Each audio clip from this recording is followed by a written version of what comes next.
What is up, everybody? Welcome back to the channel. I'm your host for today, Roger McCorney, also known as @RogFormer on the internet, also known as a sick boy that really should be lying down in bed and drinking orange juice or whatever the hell sick people do, because I shouldn't be talking to a camera when I'm sick and I can barely speak. This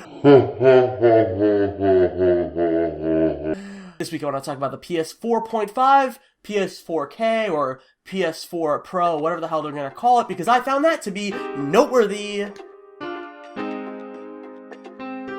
So, you might have already heard about it. The PS4.5, as people are dubbing it, is being circulated around the industry as a certain rumor, or since Kotaku went out and said, hey, this is a thing, about 2 weeks ago, hearing from various sources, talking to various people. So the reason why I'm making this video is because the Wall Street Journal came out and they made a report saying that the PS4.5 is indeed a real thing, and it's going to be announced before the release of PSVR, which is October 26th.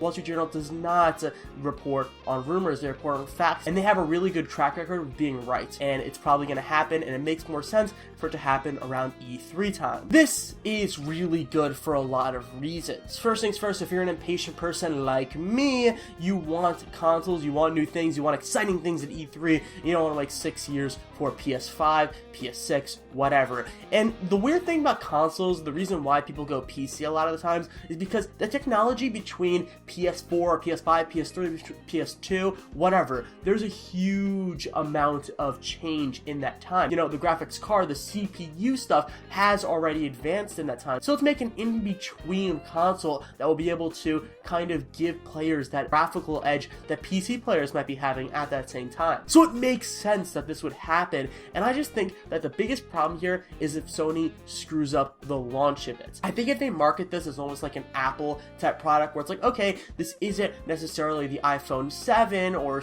8, this is like an iPhone 4S. They really need to be focusing on players that have a PS4 that they don't necessarily have to upgrade to this, or at least that's what I'm hoping. If they're kind of forcing players to upgrade to this PS4.5, that would be very interesting. I think they would shoot themselves in the foot.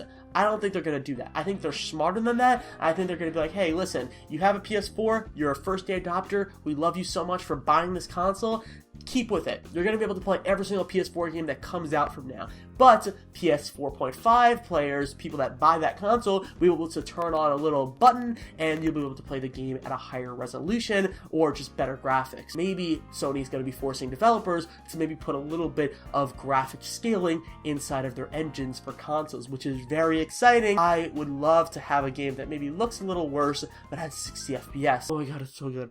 It's so good. 4K? I don't know about that. Realistically, they're going to be able to run the game at a little bit of higher resolution, but better graphics. So if Sony were able to make a console that has a better GPU, better CPU, that is, you know, around a mid-tier PC right now, I think that'd be really cool, and that would really help them a lot in the long run. I think a PS4.5 is going to really be able to push the limits of what VR is going to be able to do. It's going to match what the Oculus and HTC Vive are able to do on their gaming mid-tier PCs. So the biggest thing is the marketing here. I think this is a good idea. I think this is going to hold off a lot of the players for the PS5, and it's just going to be a better experience overall, and developers are going to be able to develop games that are better looking and not have to scale their games down. But what do you guys think about PS4.5? Leave a comment down below. Let me know. What the hell should they name it? How do I get rid of this cold so I don't die on the inside? And if you want more of this, go over to RogFormer.com to check out my portfolio and all that stuff. Twitter.com/RogFormer. I need more followers. Bye bye.